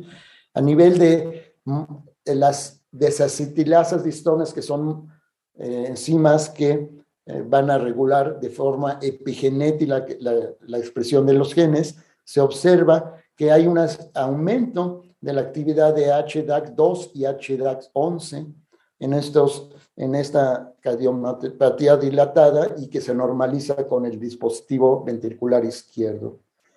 Ahí, sorprendentemente, vimos también en nuestro heatmap que otras moléculas que aparentemente no tienen importancia o no se han mencionado tanto en la hipertrofia cardíaca, aquí se observa que, por ejemplo, la neurina está aumentada y se normaliza con el dispositivo.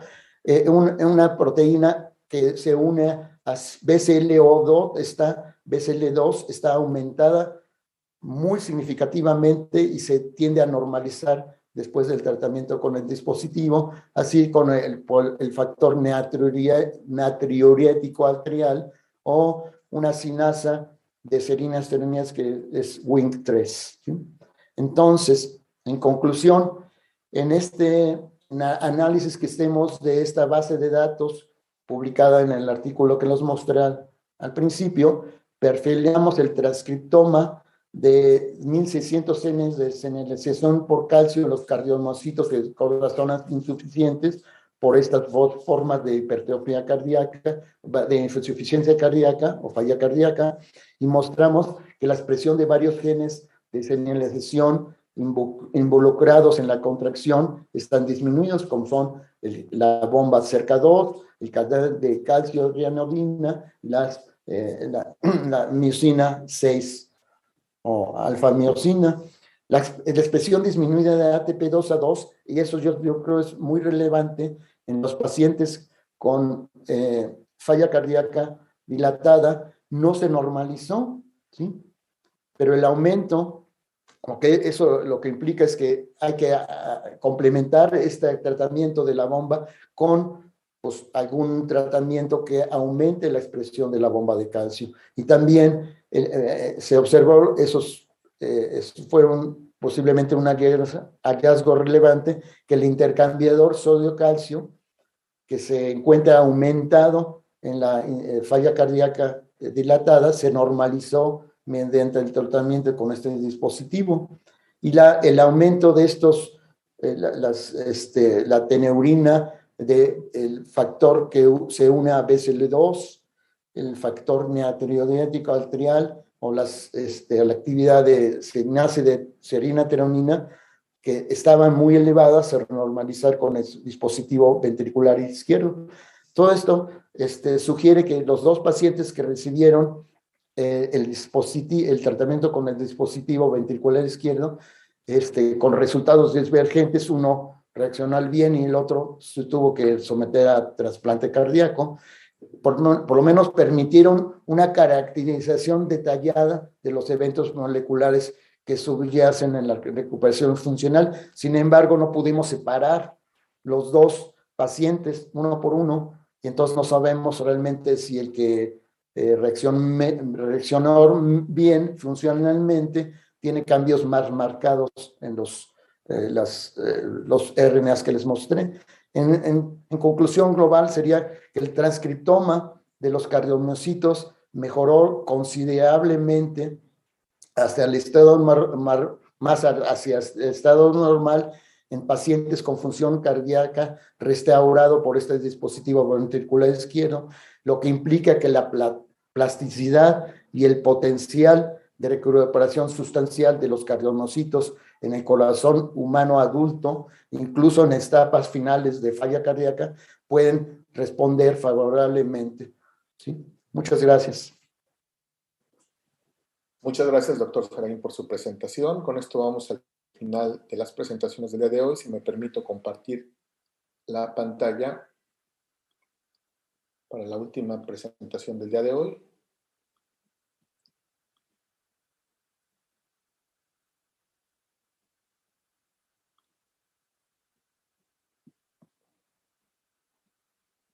Un segundo, por favor.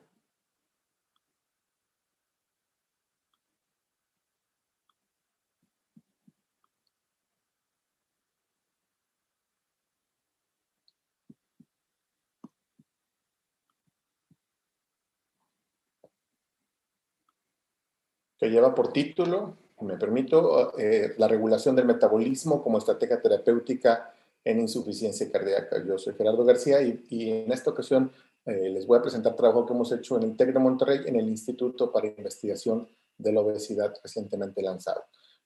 Quisiera empezar con un dato que pues, es muy claro para todos nosotros, que la obesidad va en aumento y particularmente en los últimos 50 años hay una prevalencia enorme que la OCDE calcula para el año 2030, más o menos 40% de la población de nuestro país tendrá obesidad. Estamos hablando de más del 70% en condiciones de obesidad y sobrepeso, y esto parece no estarse limitando. Por lo tanto, esas manifestaciones que tiene la obesidad y la disfunción metabólica, como todos lo sabemos, está claramente asociada con el riesgo cardiovascular.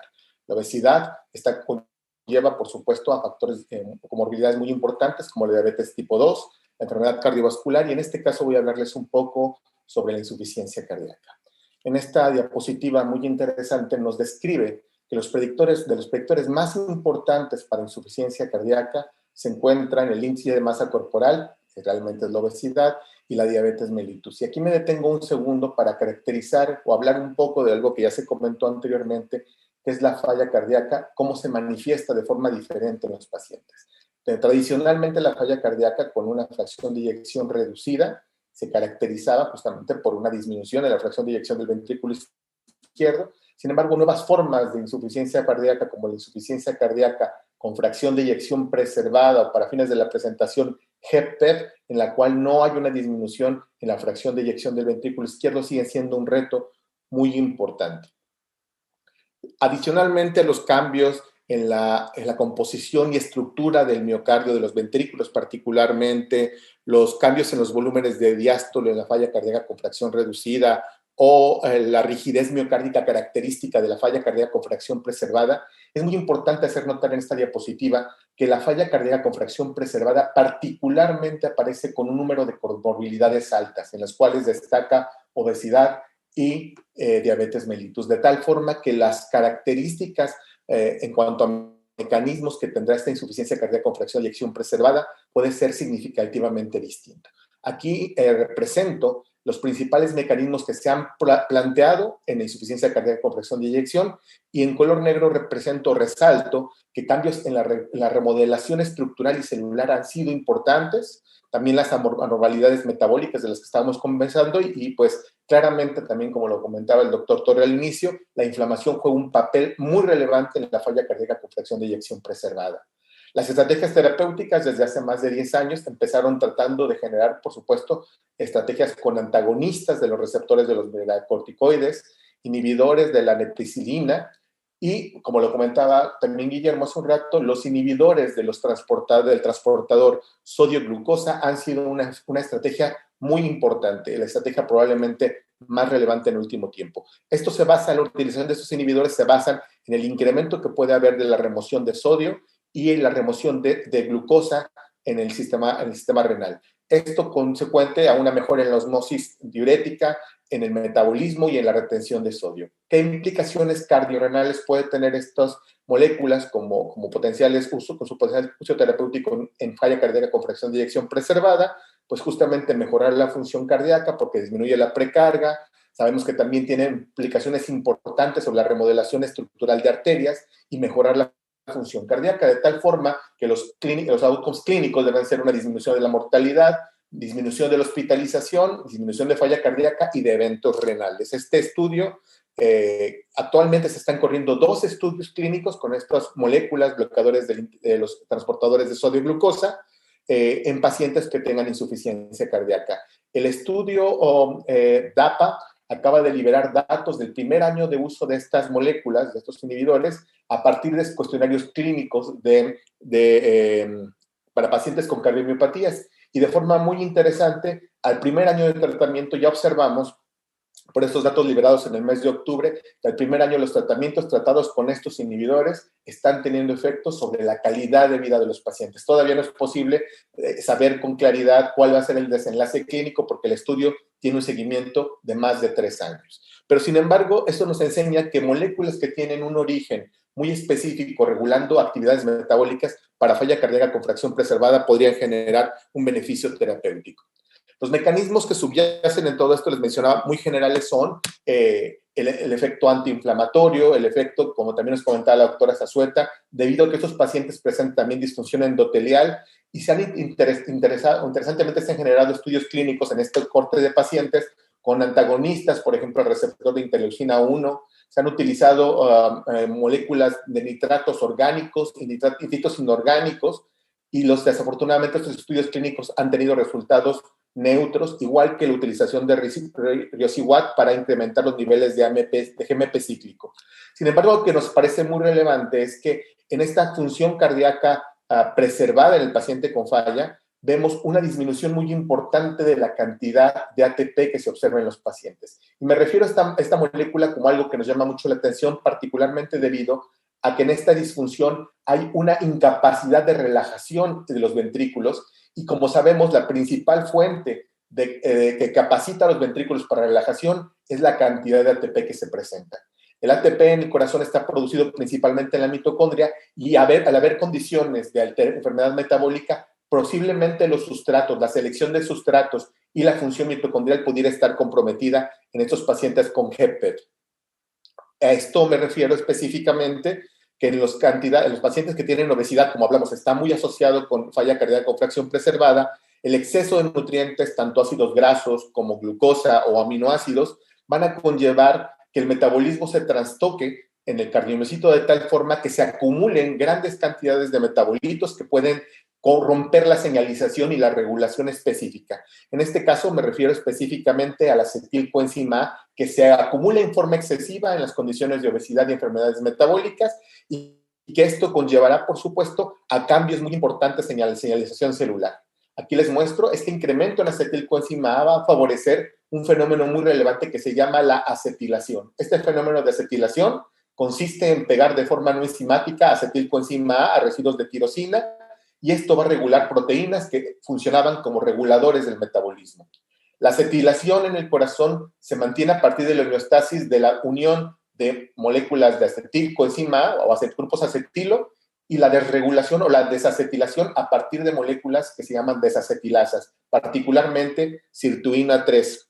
Es una molécula muy relevante en este caso. Sirtuina 3, por lo tanto, activa, va a desacetilar todos esos residuos de tirosina y va a permitir justamente generar este efecto de regulación o desregulación en obesidad. Aquí les muestro, por ejemplo, en esta diapositiva, todos los blancos moleculares que tiene la acetilación y, como pueden ver, es un importante mecanismo de regulación tanto de la beta-oxidación como del ciclo de Krebs, incluso de la fosforilación oxidativa. En nuestro laboratorio hace un par de años, tomando biopsias de pacientes con insuficiencia cardíaca con fracción de eyección preservada, que tenían, por supuesto, condiciones de obesidad, observamos que las muestras de ventrículo tenían una disminución significativa de sirtuina 3 y, consecuentemente, al disminuir la desacetilasa, incrementaba el nivel de acetilación que tenían estos pacientes. Y esta correlación fue negativa con las sirtuinas, pero en forma clínica muy relevante porque entre más tuvieran incremento en la expresión de este péptido natriurético cerebral, que es deleterio en los pacientes con insuficiencia cardíaca, los niveles de sirtuina 3 eran más bajos. Para probar esta condición en un modelo experimental, observamos en un modelo de obesidad generado por dieta con sacarosa, en la cual había incremento importante en el tejido adiposo, sobrepeso, hipertensión, y también aparecían datos de disfunción diastólica. Notamos en las mitocondrias obtenidas de estas ratas tratadas con obesidad que definitivamente el corazón estaba en una deficiencia energética. Y esa deficiencia energética estaba asociada con la disminución de la expresión de sirtuina 3 y un incremento en la acetilación. Si sirtuina 3 era tan importante en las biopsias del paciente como en el modelo experimental, pues nos propusimos entender si habría posibilidad de generar un tratamiento terapéutico y por ello recurrimos a una molécula llamada resveratrol. Como lo mencionó el doctor Jerjes hace un rato, cuando probamos la molécula de resveratrol sobre modelos de disfunción ventricular derecha, observamos una interesante remodelación del tamaño de las células cardíacas, así como de la fibrosis del mismo corazón. Y este fenómeno subyacía en un incremento, como pueden ver aquí, de la acetilación, que estaba presente en el modelo de disfunción, y en el tratamiento con resveratrol significativamente disminuía la actividad de esta sirtuina 3. Fuimos a preguntarnos en el nivel celular, aquí pueden ver las células cardíacas de una rata en condiciones controles, en el modelo de disfunción, donde pueden ver la señal en rojo representa las mitocondrias con un potencial suficiente para sintetizar ATP, y podemos ver que el tratamiento con resveratrol significativamente mejoró la energética celular, y esto estuvo asociado con cambios justamente en la acetilación, de tal forma que entendimos con más precisión el mecanismo.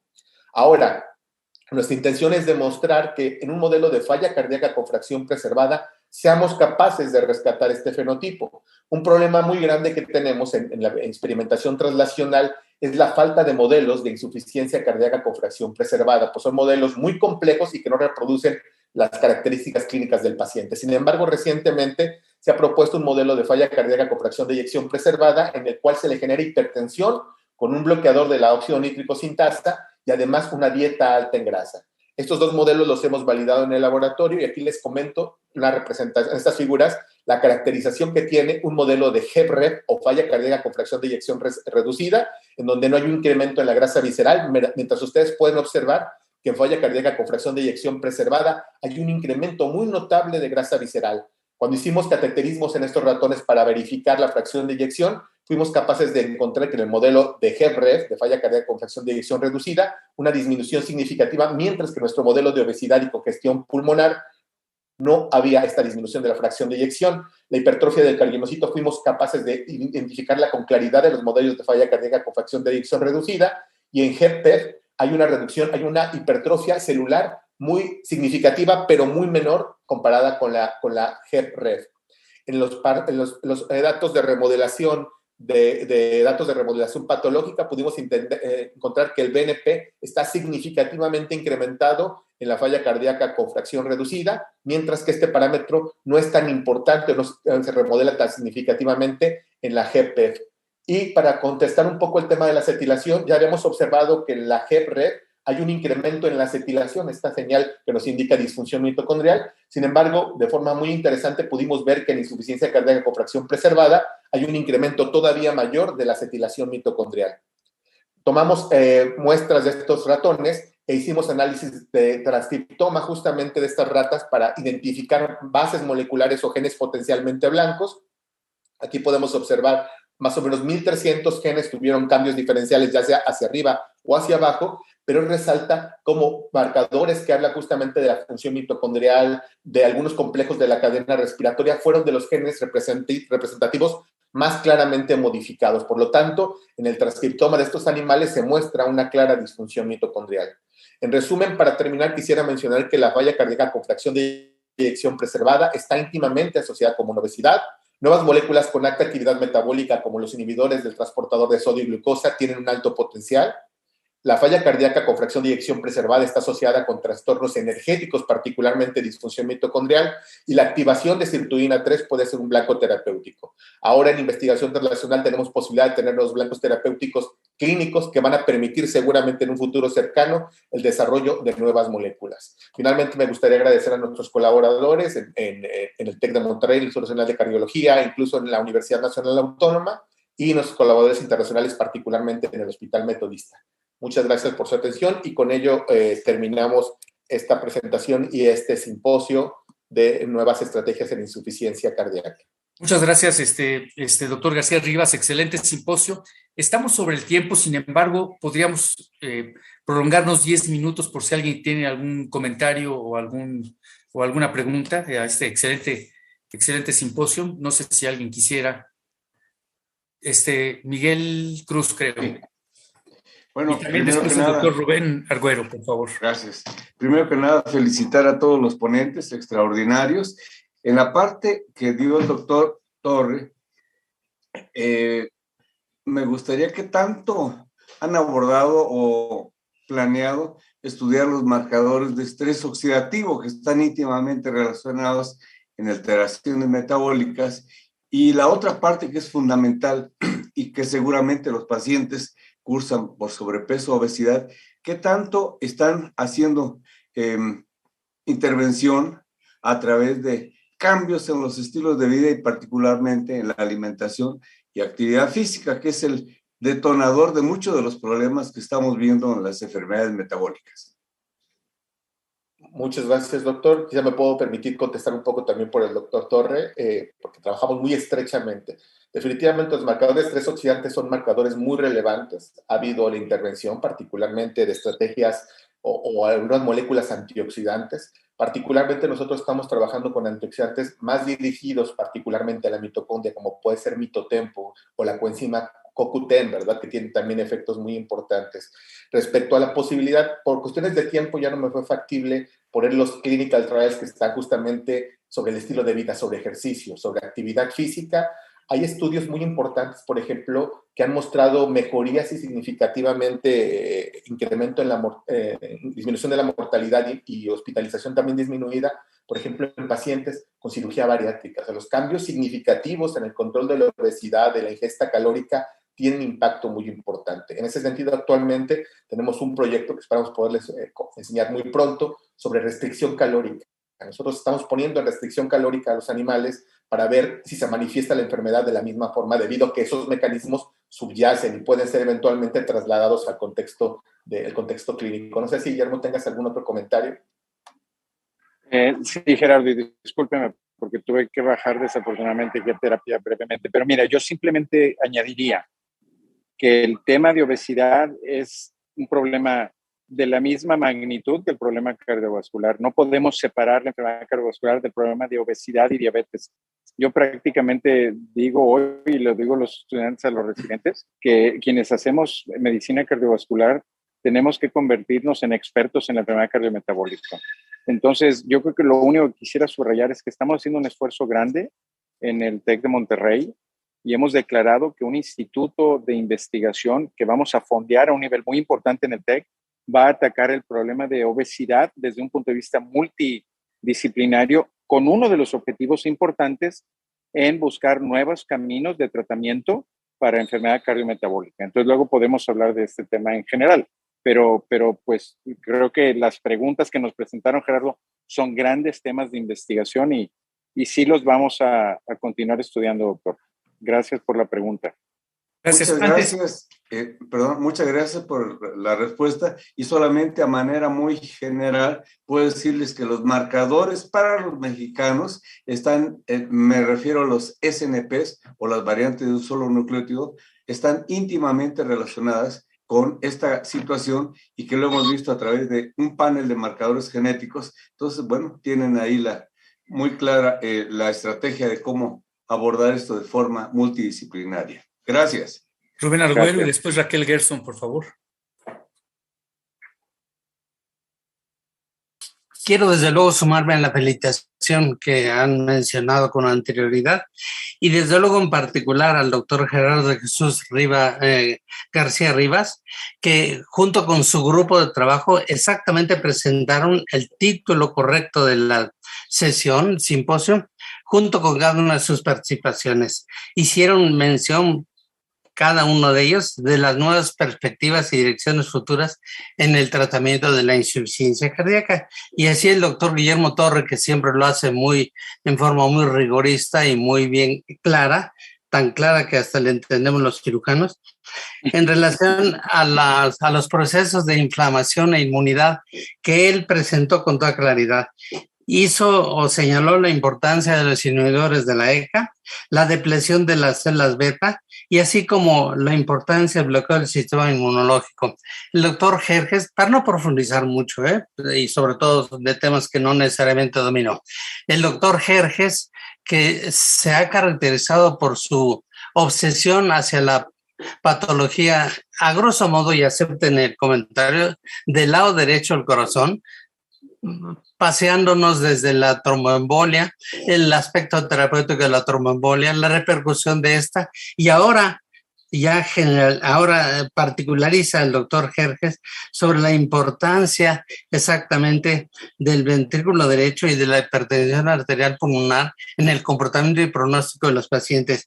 A ambos, el doctor Torre y el doctor Jerjes, me gustaría, solo a manera de pregunta, pero no pregunta con afán de producir la mínima molestia, sino como que a veces no hacemos o mención al aspecto que los cirujanos siempre estamos particularizando sobre el aspecto mecanicista, la importancia del tabique interventricular en todos los aspectos mecánicos de comportamiento durante la fase de contracción. Asimismo, lo que significa la importancia del tabique interventricular en el pronóstico y tratamiento de la insuficiencia cardíaca. De la doctora Cecilia Zazueta, desde luego es un tema muy especializado, ni me atrevo a hablar al respecto. En relación al doctor Saraín, sin duda domina estupendamente bien su campo de la farmacología.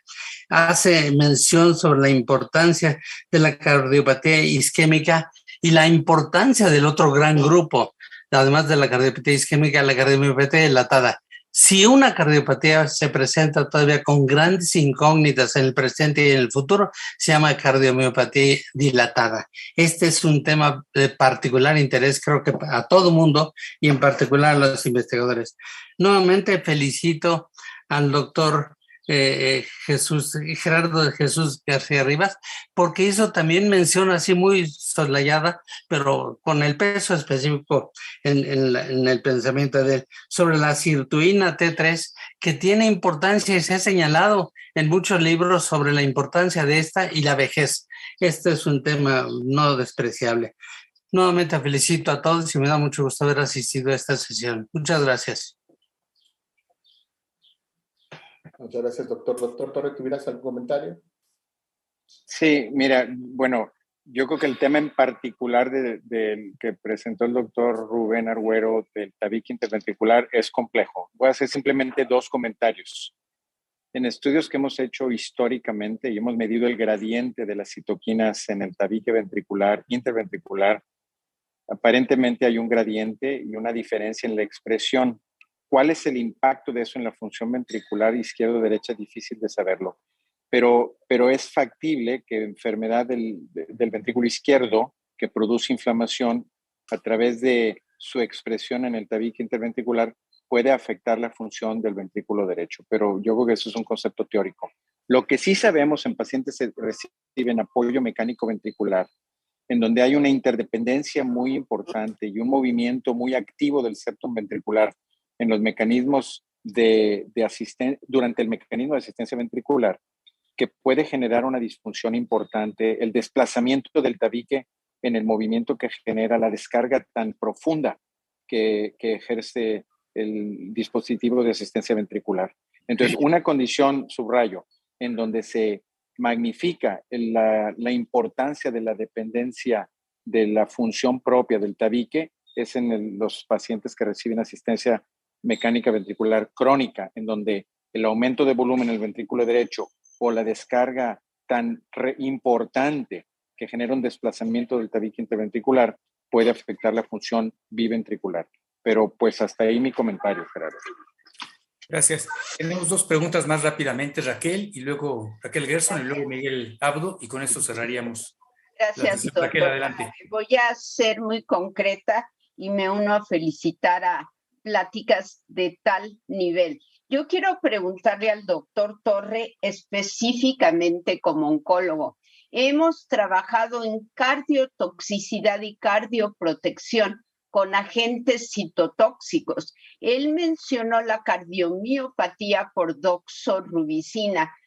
Hay miles de agentes cardioprotectores que no han funcionado, biopsias endomiocárdicas y además mayor efecto a los niños que se nota durante su crecimiento y algunos dependen de la doxorubicina. Por favor, doctor, ¿consideraría en sus investigaciones que el cannabidiol podría ser también un cardioprotector a todas las edades en gente que depende de la doxorubicina? Y asimismo, la misma pregunta con inhibidores de puntos de control, ya sea por CTLA4 o inhibidores de PDL1. Cada vez los pacientes oncológicos a cualquier edad los reciben. No cuidamos tanto el corazón. Otras toxicidades sí. ¿Me podría comentar sobre esas 2, por favor? Con mucho gusto. Con mucho gusto, doctor. A ver, es un punto importantísimo. Déjenme les comento. Este compuesto de CBD que estamos usando experimental en laboratorio y clínicamente en fase 2, fase 3 hoy, es un compuesto que no es extraído de la planta. Es un compuesto que se produce farmacéuticamente en laboratorio, que no contiene THC, y lo estamos tratando de llevar a una aplicación clínica en falla cardíaca. En los modelos experimentales de otros laboratorios se ha mostrado el efecto de protección en doxorubicina. En nuestro laboratorio, Gerardo y nuestros colaboradores, hemos demostrado que si añadimos CTL o PDL1 inhibidores en el modelo de falla cardíaca que no tiene inflamación profunda, cuando damos estos inhibidores de los puntos de control, se genera una respuesta inflamatoria masiva. Y cuando usamos CBD preventivo, disminuimos ese proceso inflamatorio y la mortalidad del animal. La pregunta sigue, ¿vale la pena hacer un estudio clínico en estas poblaciones? La respuesta es sí. Lo hemos discutido activamente. Yo estoy en el consejo de la compañía porque esta compañía que tiene el producto hizo una relación estratégica con TechSalud para el desarrollo de este compuesto.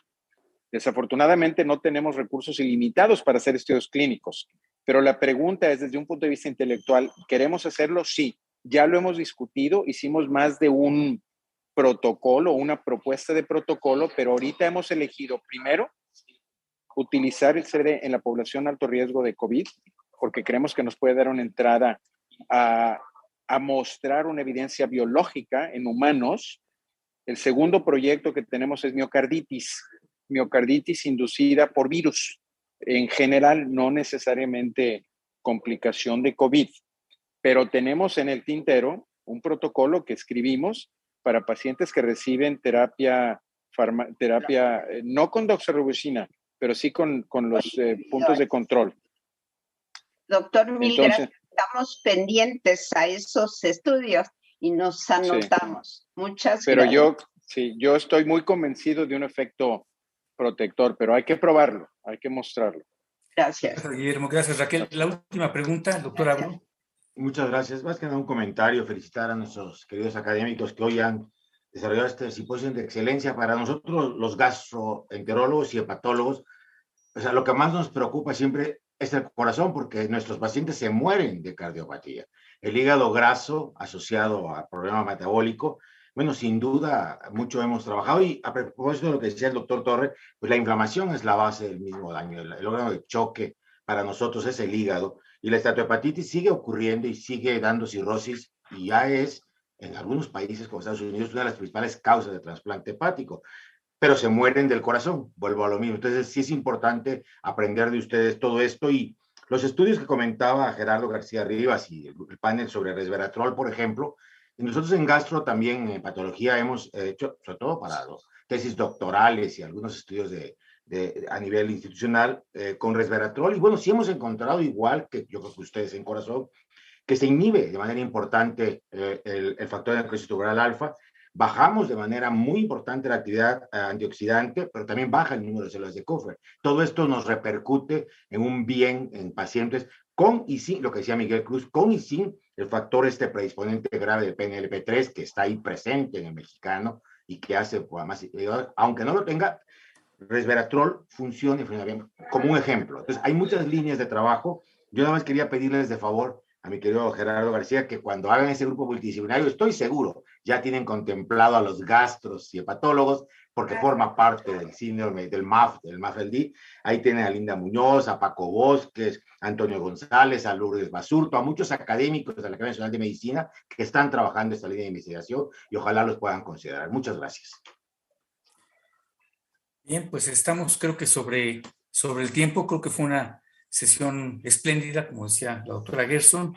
Les agradecemos mucho su participación, doctor García Rivas, su coordinación de la misma, doctor Guillermo Torre, doctor Carlos Jerjes, doctora Cecilia Zazueta, doctor Ángel Saraín, y al propio doctor Gerardo de Jesús García. Les agradecemos mucho y los invitamos el próximo miércoles, por Semana Santa no vamos a tener sesión, pero el día miércoles 20 de abril va a ser una sesión muy interesante que se va a relacionar con el manejo de las epidemias en México, una perspectiva histórica, que coordinará la doctora Marta Eugenia Rodríguez Pérez. Los esperamos todavía por Zoom el próximo miércoles, que será la última sesión por Zoom. La seguiremos transmitiendo por Zoom, pero a partir del miércoles 27, les comento, las sesiones ya van a ser presenciales. Por supuesto, la gente que no pudiera acudir en forma presencial seguirá habiendo la posibilidad de que nos escuchen y nos vean por Zoom. Les deseamos muy buenas tardes. Muchas gracias nuevamente a todos ustedes, y creo que nos llevamos un aprendizaje muy importante durante